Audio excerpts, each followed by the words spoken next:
우리 지난주에 혹시 말씀 기억하시죠? 안식일에 예수님께서 병자를 여인을 고치셨던 그러한 사건을 우리가 살펴보았습니다. 그 한 여인을 고치셨는데 안식일의 의미를 먼저 제가 짚어드렸습니다. 안식일이 어떤 날이라고 말씀을 드렸습니까? 그냥 쉬는 날이라고 우리는 생각하지만 그냥 쉬는 날이 아니라고 말씀을 드렸습니다. 쉬는 것이 아니라 우리는 기억하는 날이 되어야 합니다. 누구를 기억해야 되느냐? 우리 출애굽기를 통해서 십계명을 주시는 하나님께서 뭐라고 말씀하셨냐면 창조주 하나님을 기억해라. 그리고 신명기 말씀을 통해서는 구원자 되신 하나님을 너희는 반드시 기억하라라고 우리가 살펴보았습니다. 그래서 안식일의 의미는 우리가 하나님을 기억하는 날입니다. 어떤 하나님요? 첫 번째 창조주 하나님, 두 번째 구원자 되신 하나님을 우리가 반드시 기억해야 합니다. 그러면 그 하나님께서 우리 예배드리러 온 하나님 앞에 나아오는 우리에게 무엇을 원하실까요?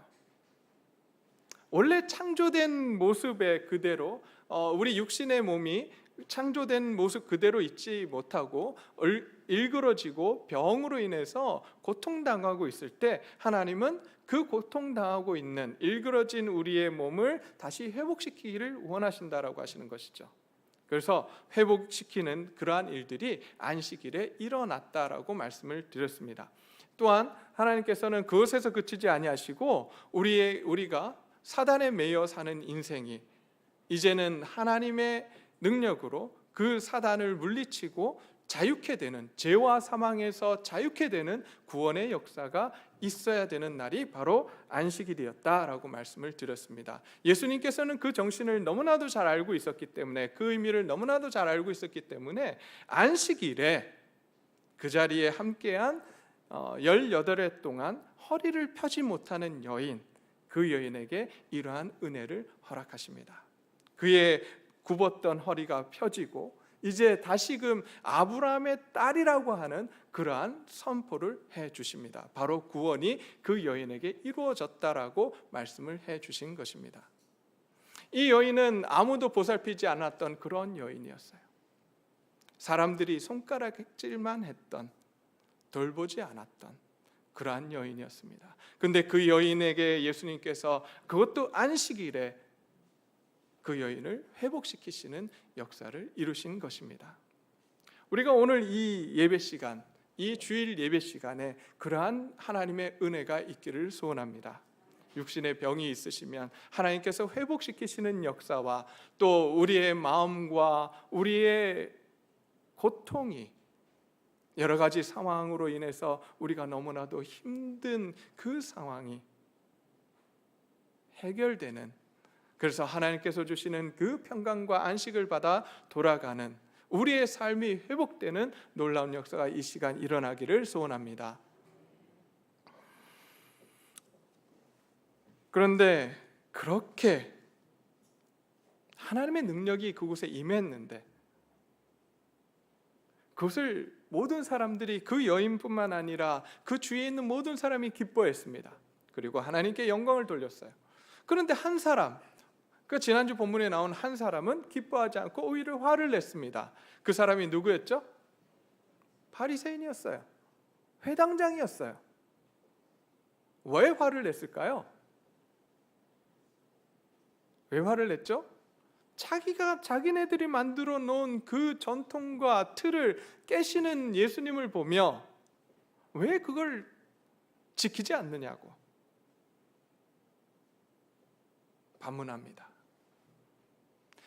아니, 18해 동안 허리를 펴지 못했던 여인이 허리를 펴고 구원받았다라고 말씀하셨는데 그것은 눈에 들어오지 않아요. 자기네들이 만들어 온 전통과 틀을 지키지 않는다라고 예수님을 핍박합니다.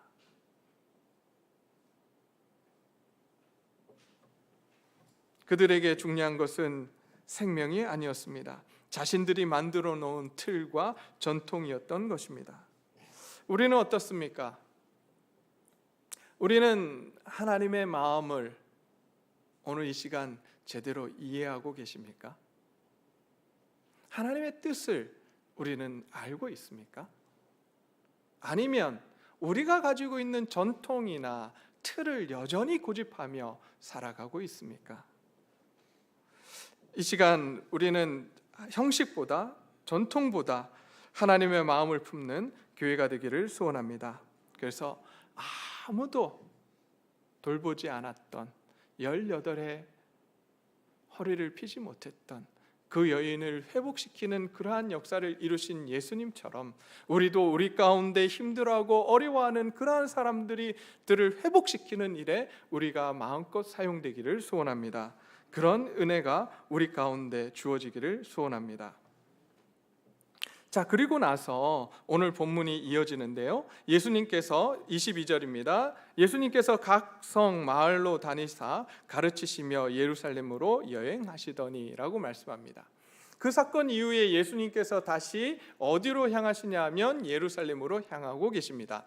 지금 여러분 누가복음 9장 52절을 보게 되면 51절을 보게 되면 예수님께서 예루살렘으로 가시기로 마음을 굳히시고라고 하는 그러한 구절이 나옵니다.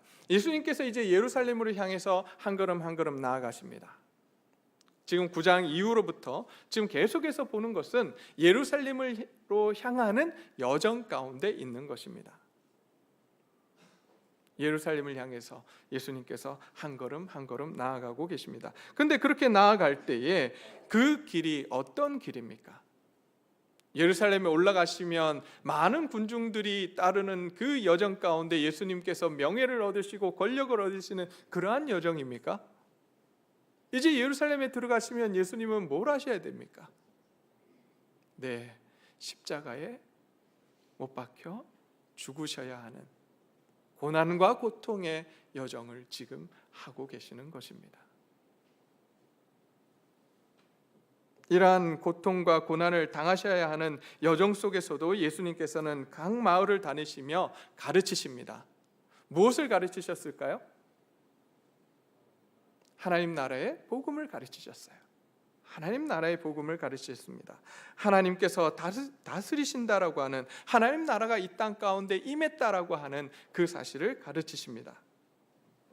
그리고 10절에서 보여주신 앞에서 그 여인을 회복시키셨던 그런 창조의 회복과 구원의 역사를 이루며 예루살렘으로 향하고 있는 그러한 과정 가운데 있었습니다.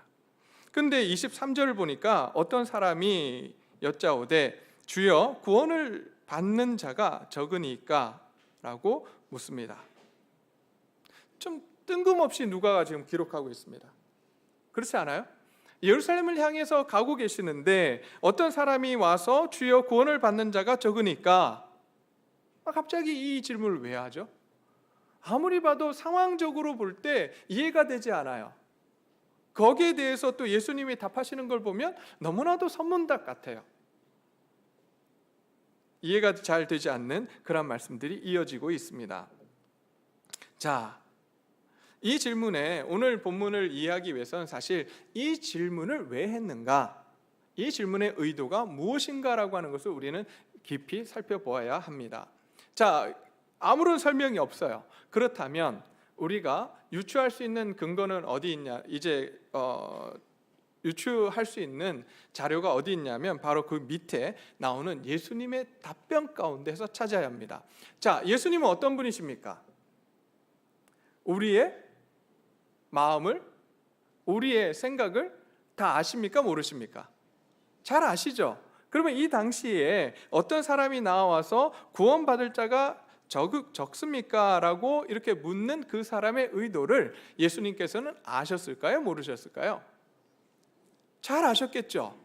그러면 그 의도에 맞춰서 지금 예수님이 답을 하신 거예요. 그러기에 우리는 예수님의 답변을 한번 살펴봐야 합니다. 자, 24절부터 30절까지의 말씀을 천천히 찾아가 보도록 하겠습니다. 자, 먼저 첫 번째 25절에서 예수님께서 24절에서 이렇게 말씀하십니다. 근데 또 여기서 재밌는 건요, 23절 끝에 보니까 예수님께서 어떤 사람이 여짜오되 이렇게 되어 있는데 예수님께서는 누구에게 말씀하시냐면 그들에게 말씀하셨다 이렇게 되어 있습니다. 자, 그렇다면 지금 어떤 사람이 물은 건 이 사람이 그 무리의 대표격으로 지금 묻고 있는 거예요. 이 사람들이 누구냐? 나중에 나오겠지만 바리새인들이에요. 바리새인들이 지금 나와서 그 질문을 하고 있습니다. 그러면서 예수님께서 답변하십니다. 첫 번째, 좁은 문으로 들어가기를 힘쓰라고 말씀하십니다. 자, 좁은 문으로 들어가랍니다. 그리고 좁은 문으로 들어가되 힘써 들어가라고 말씀을 하십니다. 힘쓰라고 하세요. 자, 그러면 우리가 앞에서 질문 던진 것과 비교해서 살펴볼 때에 아마 이렇게 우리는 생각할 수 있을 것 같아요. 아, 구원받는 자가 적구나. 좁은 문이니까, 그죠? 우리는 그렇게 생각을 할 수 있습니다. 그러나 이것을 조금 있다가 우리가 좀 보류해 놓고 나중에 다 살펴본 뒤에 다시 올라와서 도대체 좁은 문으로 들어가기를 힘쓴 것은 무엇인가 다시 한번 살펴보도록 하겠습니다. 자, 그 이후에 예수님께서 이렇게 말씀하십니다. 내가 너희에게 이르노니 들어가기를 구하여도 못하는 자가 많으리라 라고 말씀하십니다. 자, 구하여도 못 들어가는 사람이 많을 것이다. 이게 무슨 말일까요? 무슨 말씀을 지금 하고 계시는 걸까요? 구원이라고 하는 것이 무엇인지를 지금 가르쳐 주세요. 우리는 우리가 열심히 믿고 우리가 열심히 하면 구원 얻는다라고 생각합니다. 맞습니까? 네, 끄덕이시는 분이 있고 갸우뚱하시는 분이 있고 반응이 다 다르네요. 어때요? 우리의 구원은 교회에 열심히 나오고 열심히 봉사하고 기도 열심히 하고 성경 말씀 열심히 읽으면 그리고 남을 도우면 이루어지는 겁니까? 그렇지 않아요. 우리의 구원은 그렇게 이루어지는 것이 아닙니다. 오늘 이 본문 말씀을 통해서 그 말씀을 하세요. 들어가기를 구하여도 못하는 자가 많다. 다시 말하면 구원은 누구 손에 달려 있다는 거예요? 누구 손요? 하나님 손에 달려 있다는 거예요. 구원은 우리의 착한 행실과 우리의 의지나 그 어떤 것으로 이루어지는 것이 아니라고 말씀하십니다. 구원은 오직 어떻게 이루어집니까? 무엇으로 주어지는 것입니까? 하나님의 값없는 선물이에요. 은혜예요. 하나님께서 주시는 겁니다. 우리가 열심히 해서 얻는 게 아니에요. 근데 우리는 그렇게 생각한단 말이죠. 그러나 우리만 그렇게 생각한 것이 아니라 오늘 본문에 나오는 이 바리새인들 역시 그렇게 생각하며 살았습니다. 그래서 자기 자신들은 열심히 율법을 지키고 그 어떤 사람들보다 철저하게 지키며 1.1획이라도 틀리지 않으려고 노력했던 사람들. 근데 오늘 그 사람들을 향해서 예수님께서 이렇게 말씀하십니다. 들어가기를 구하여도 못하는 자가 많으리라. 구원은 그렇게 이루어지지 않는다는 거예요. 왜냐하면 구원은 하나님의 권한이기 때문입니다. 이 권한을 인간이 침범할 수 없습니다. 하나님의 구원은 오로지 하나님의 권한입니다. 그 권한을 침범하지 말라는 것입니다. 그런데 바리새인들의 질문을 보게 되면 하나님의 권한을 지금 침범했다라고 지금 예수님께서 말씀하고 계시는 거예요. 지금 바리새인들이 예수님께 주여 구원을 받을 자가 적으니까 라고 물은 것은 지금 앞에서 예수님께서 어떤 행보를 하셨죠? 각 마을마다 들어가셔서 뭐 하셨어요? 하나님 나라 복음을 증거하시고 사람들을 회복시키시며 육신의 병을 고치시며 또 뭘 하셨겠어요?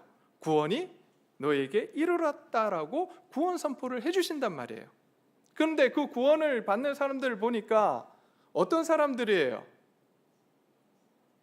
가난하고 병들고 약하고 창녀요 죄인들입니다. 세리예요. 바리새인들은 그 사람들을 향해서 저 사람들은 절대 구원받을 수 없다라고 생각했었습니다. 저 사람들에게는 하나님의 은혜가 주어질 수 없다라고 믿었어요. 그런데 예수님께서 그들에게 은혜를 베푸시고 그들이 구원받았다라고 할 때, 아브라함의 자녀라고 이야기할 때 그들은 거부합니다. 예수님, 정말 저들이 구원받았다고요? 말도 안 되는 소리 하지 마세요. 어떻게 저 사람들이 구원받습니까? 적어도 나 정도는 해야 되지 않습니까? 우리 정도는 해야 되지 않습니까? 율법을 잘 지켜야 되고 하나님 말씀대로 열심히 살아야 되고 1.1획이라도 틀리지 않으려고 노력해야 되는 거 아닙니까? 기도는 30분 해야 되고, 기도는 그것도 부족해요. 1시간 해야 되고 2시간 해야지만 구원받는 거 아닙니까? 라고 지금 예수님께 묻고 있는 거예요.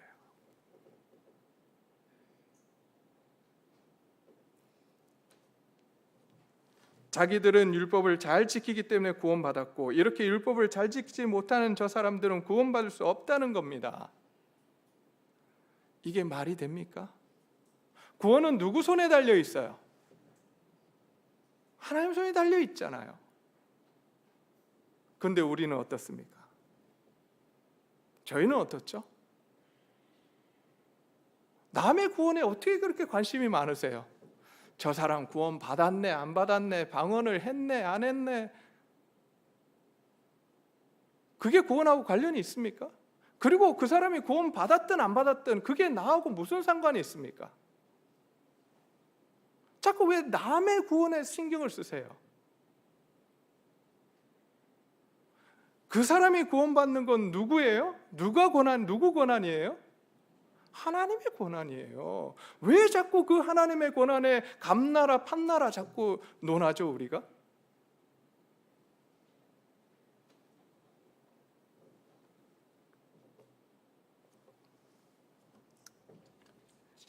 우리 자신들 다시 한번 돌아보기를 원합니다. 단지 나의 구원에 대해서 우리는 살펴봐야 돼요. 나는 구원 받았는지, 정말 하나님을 왕으로 모시고 예수 그리스도를 주인으로 모시고 살아가고 있는지, 내가 정말 그렇게 고백을 했는지 우리 자신들을 살펴야 돼요. 내가 구원받았는지 안 받았는지는 누구보다 잘 압니다, 내 자신이.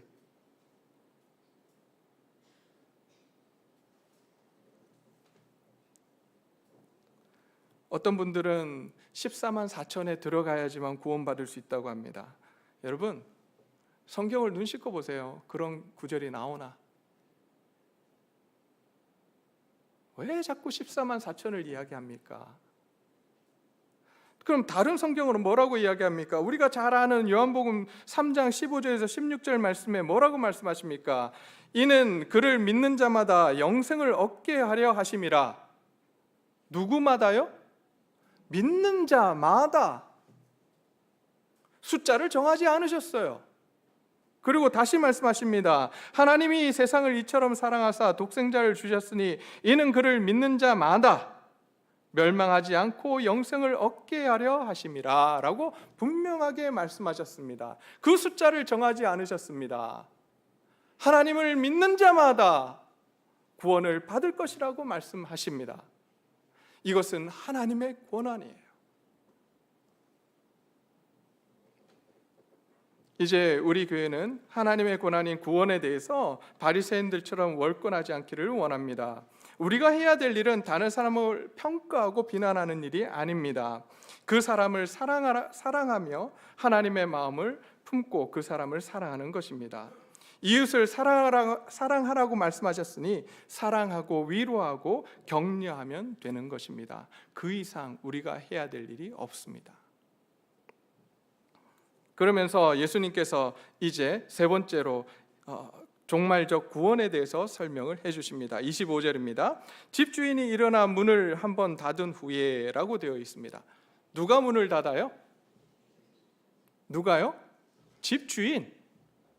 다른 사람이 아니에요. 여기서 집주인은 하나님이십니다. 하나님이 문을 닫으신대요. 구원의 역사는 누구에게 달려있다? 하나님께 달려있다는 거예요. 하나님이 하신다는 거예요. 자꾸 거기다가 우리 인간의 노력을 집어넣으려고 하지 마세요. 하나님이 하십니다. 그리고 이렇게 말씀하십니다. 너희가 밖에서 문을 두드리며 열어주소서 하면 그가 대답하여 이르되 나는 너희가 어디서 온 자인지 알지 못하노라 하니라. 그때 너희가 말하되 우리는 주 앞에서 먹고 마셨으며 주는 또한 우리를 길거리에서 가르치셨나이다 하나 그가 너희에게 말하여 이르되 나는 너희가 어디서 왔는지 알지 못하노라. 행악하는 모든 자들아 나를 떠나가라 하리라. 여러분, 여기서 우리가 발견할 수 있는 건 바리새인들, 지금 묻고 있는 사람들이 바리새인들이거든요. 이 바리새인들이 천국 하나님 나라에 들어갔다라고 합니까? 못 들어갔다라고 말씀하십니까? 못 들어간다라고 말씀하십니다. 너희가 당연히 이스라엘 육적 선민 이스라엘이니까 들어갈 것 같지? 너희가 율법을 잘 지키는 것 같으니까 들어가는 것 같지? 아니, 못 들어가 라고 말씀하세요. 그래서 여기 보니까 문 밖에서 문을 두드리며 말합니다. 주여 문을 열어주소서. 근데 하나님이 뭐라 그러세요? 하나님 뭐라 그러시죠?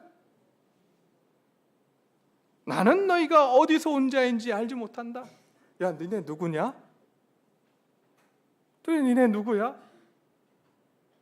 그러니까 이 사람들이 다시 한번 어필합니다. 하나님께 말합니다. 뭐라고 말합니까? 그때 너희가 말하되 우리는 주 앞에서 먹고 마셨으며 주는 또한 우리를 길거리에서 가르치셨습니다. 그러니까 우리는 당연히 천국 들어가야 합니다. 하나님 나라 들어가야 합니다라고 이야기합니다. 그랬더니 하나님이 뭐라 그러세요? 주인이 뭐라 그러죠? 나는 너희가 어디서 왔는지 알지 못하노라. 두 번째로 다시 한번 말씀합니다. 난 도대체 니네가 누군지 모르겠다. 그리고 나서 이런 말씀을 하십니다. 행악을 하는 모든 자들아 나를 떠나가라 라고 말씀하십니다. 악을 행하는 자들이라고 말씀하십니다. 그들이 그토록 율법을 지키고 정말 말씀대로 살아가려고 노력했는데 하나님께서는 이들을 향해서 악을 행하는 자들이라고 말씀하십니다. 왜 이렇게 됐을까요? 왜 이런 상황이 됐을까요? 무엇이 문제였을까요? 중심이 잘못되었습니다. 중심이 잘못됐어요. 하나님이 그들의 왕이 되시고 주인이 되어 하시는데 여전히 자기 자신들이 주인이에요. 자기 자신이 왕이에요. 그래서 말씀이 기준이 되지 못하고 하나님의 마음이 그들에게 들어가지를 못합니다. 내가 왕이 되었으니 이제 말씀이 삶의 기준이 되지 못하고 내가 기준이 되어서 이것은 맞니? 이것은 틀리니? 이런 이야기들을 하는 거예요. 하나님의 마음이 우리 마음이 되어야 하는데 하나님의 마음은 온데간데 없고 내 마음대로 하는 그러한 사람들, 그들이 누구요? 바리새인들. 그러기에 하나님은 이들을 향해서 행악을 행하는 자들이라고, 악을 행하는 자들이라고 하시며 내가 너희를 알지 못한다라고 말씀하시는 것입니다.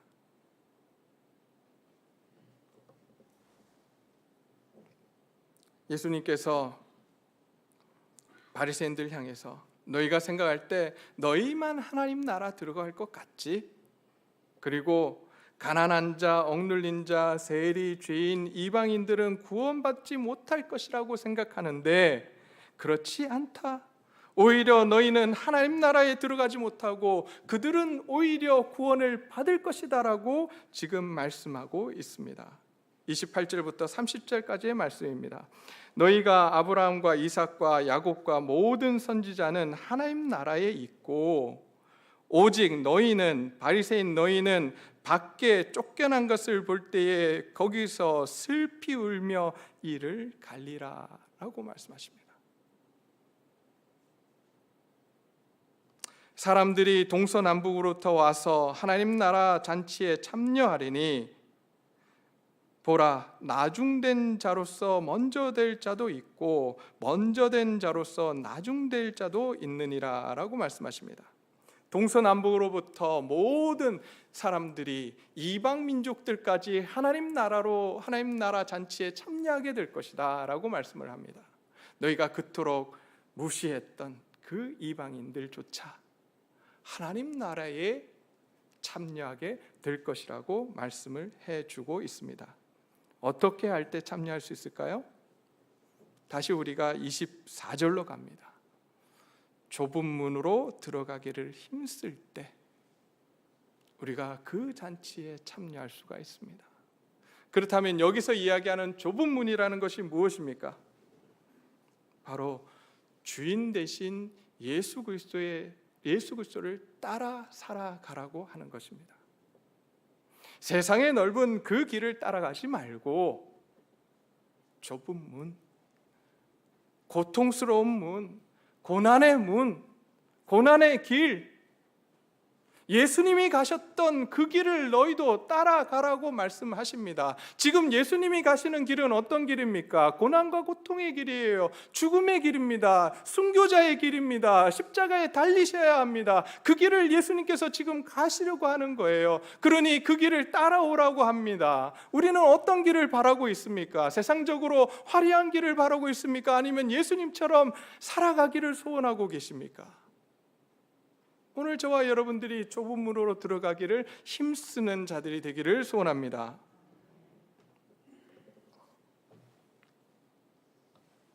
예루살렘에 들어가게 되면 십자가에서 죽으실 것을 알고 계셨습니다. 그럼에도 불구하고 예수님은 담담하게 그 길을 걷고 계십니다. 그리고 사람들에게 하나님 나라의 복음, 즉 하나님 나라가 이 땅 가운데 임했을 때에 어떠한 일들이 일어나는지를 가르치시며 또한 직접 보여주시는 은혜를 허락해 주십니다. 사람들이 회복되고 구원에 이르는 그러한 놀라운 역사들을 이루어 가시는 것입니다. 그러기 위해서 예수님께서 가난한 자와 병든 자와 창녀와 죄인들과 세리들과 함께 하시며 낮은 곳에서 하나님의 사랑과 은혜를 증거하는 삶을 사셨습니다. 그리고 이제 오늘 우리에게 말씀하십니다. 예수님의 길에 동참하라고.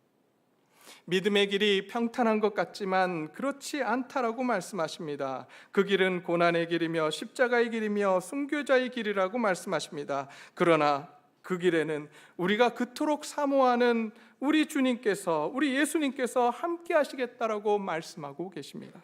그리고 그 길 끝에 우리를 그토록 사랑하시는 하나님 아버지께서 지금 기다리고 계신다고 말씀하십니다. 내가 왕이 되어서 세상 유혹을 따라 살아가는 자들이 아니라 내가 죽고 오직 내 안에 예수 그리스도만 살아 역사하시는 그러한 삶을 살아내기를 소원합니다. 그래서 주님을 따라 살아가는 우리 동네제일교회 성도들이 되기를 간절히 소망합니다.